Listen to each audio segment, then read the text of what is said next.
Before the cool done run out, I'll be giving it my bestest, and nothing's gonna stop me but divine intervention. I reckon it's again my turn to win some or learn. Coba kita berhenti sejenak dari semua kegaduhan yang terjadi belakangan. Ambil waktu sejenak untuk menyendiri. Mencoba berdamai pada diri sendiri, kemudian menyatu dengan alam di sekitar kita. Coba lihat dan rasakan alam yang ada di sekitarmu.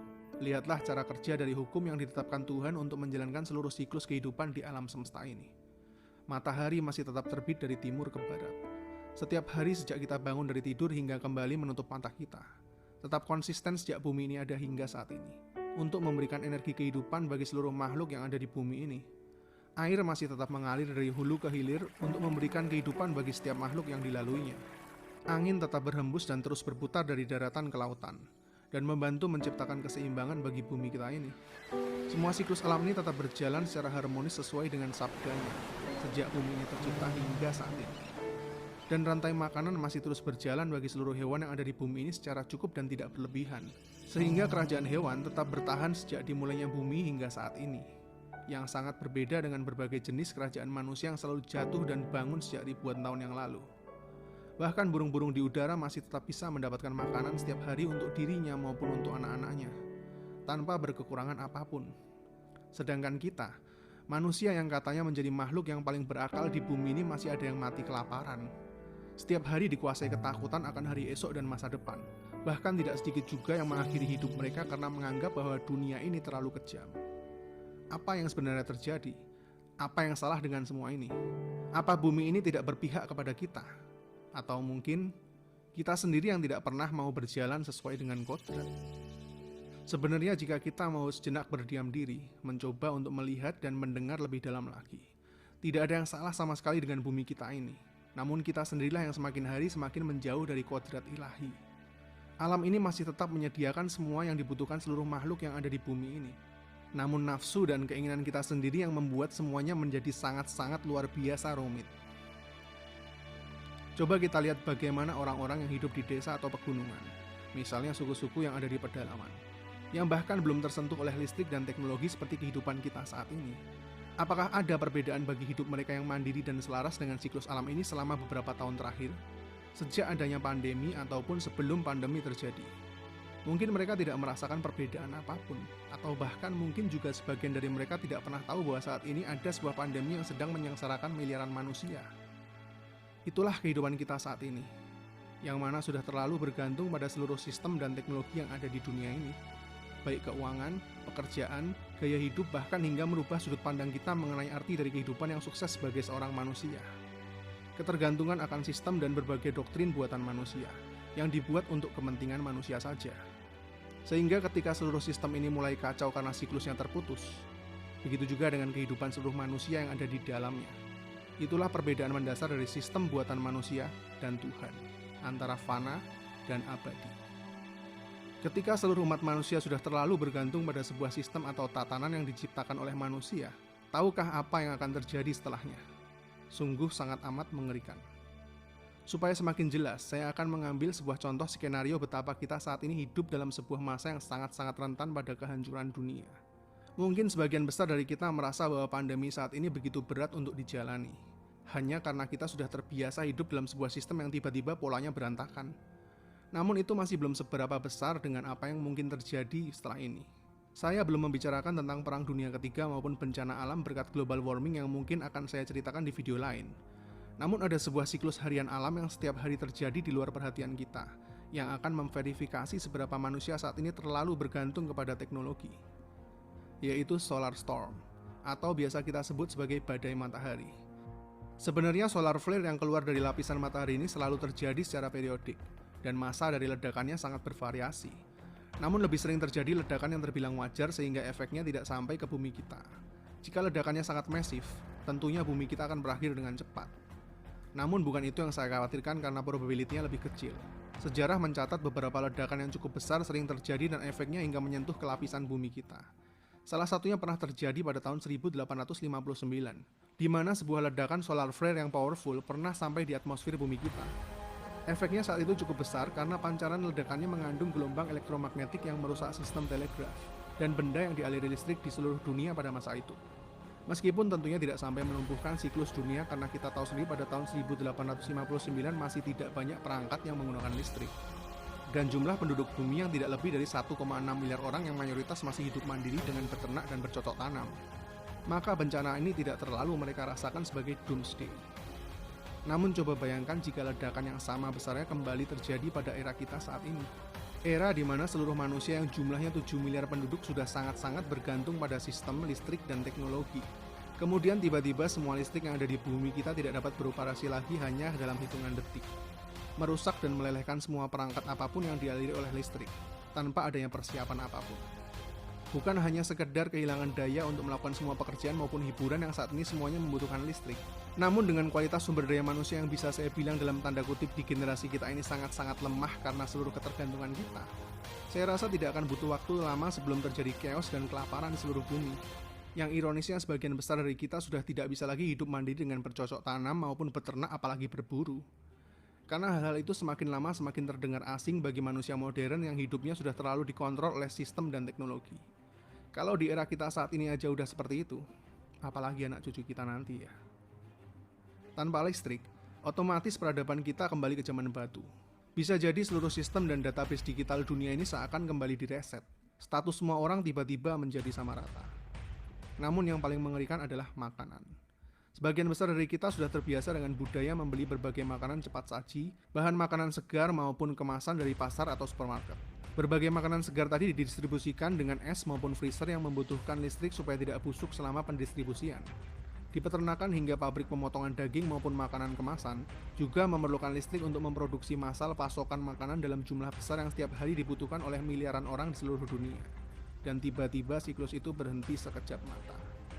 Bagaimana cara kita memberi makan miliaran manusia yang saat ini sudah terlalu nyaman dengan gaya hidup kita sekarang? Sedangkan untuk menanam tumbuhan ataupun beternak membutuhkan waktu yang tidak bisa instan. Jika hal ini terjadi, maka diprediksi hanya perlu waktu beberapa bulan saja sampai akhirnya chaos global terjadi pada manusia di seluruh dunia.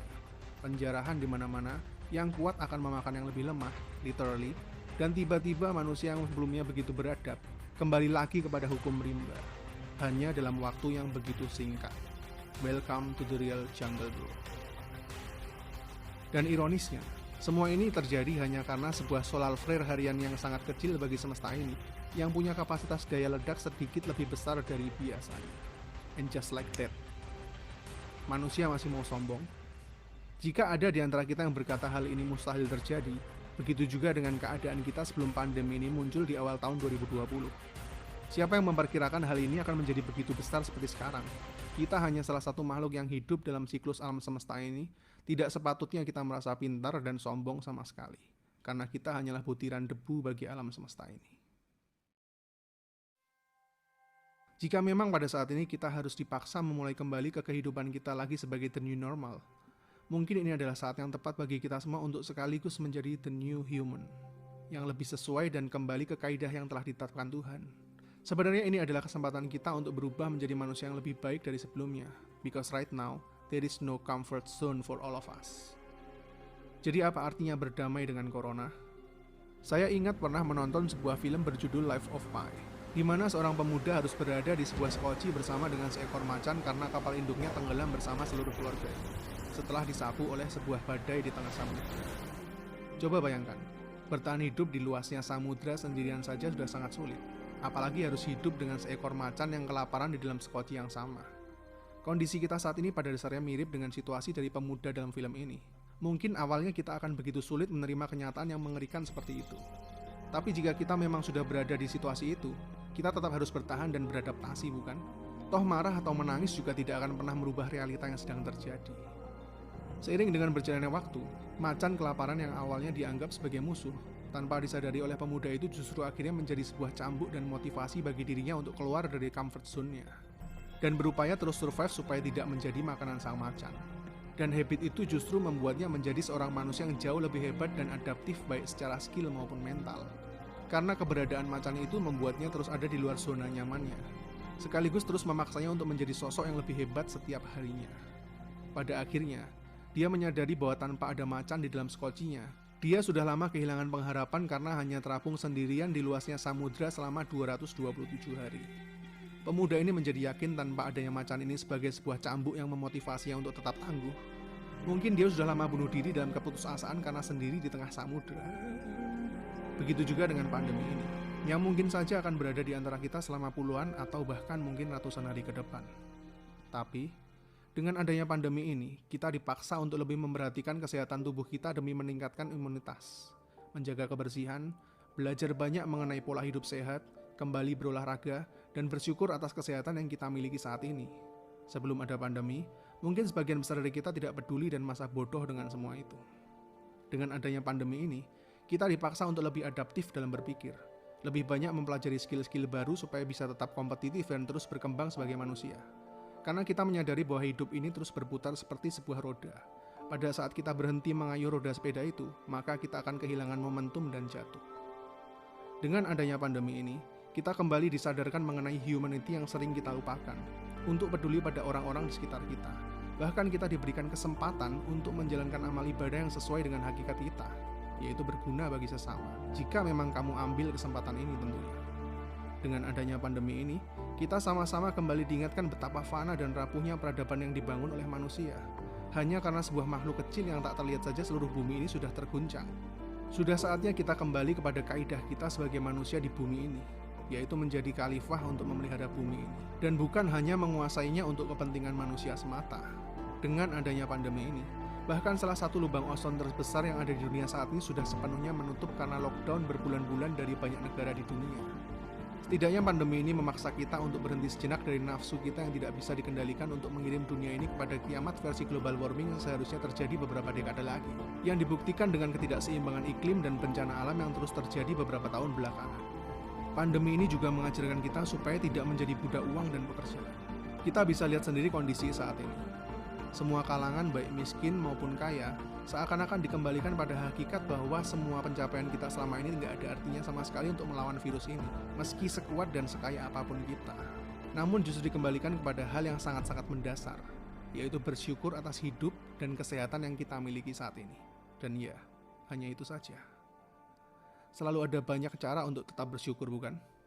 Kita harus mengambil hikmah dari semua peristiwa ini, bahwa segalanya itu mungkin terjadi dan jangan pernah merasa sombong. Dan ini saatnya kita kembali menghargai lagi hakikat dari alam ini, yang mungkin bisa dimulai dengan hal-hal sederhana seperti mulai belajar lagi bercocok tanam di halaman rumahmu, menghargai seluruh binatang dan tumbuhan, tidak mengotori ekosistem, mengenal bagaimana seluruh siklus alam ini bekerja, supaya suatu hari nanti kita juga bisa mengajarkan kepada anak cucu kita bahwa seluruh ciptaan manusia itu teramat sangat fana untuk dijadikan tempat berpijak.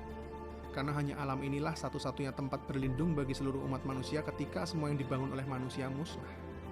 Kita akan manfaatkan pandemi ini sebagai titik balik hidup kita yang sebelumnya begitu disamarkan oleh berbagai nafsu dan keinginan dunia, untuk menjadi the new human yang kembali selaras dengan hakikat sejati manusia yang sesuai dengan rancangan ilahi.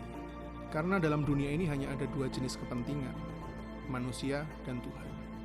Pilihanmu menentukan arti dari seluruh hidupmu. Lewatilah masa ini dengan cara yang terhormat sebagai manusia yang baru.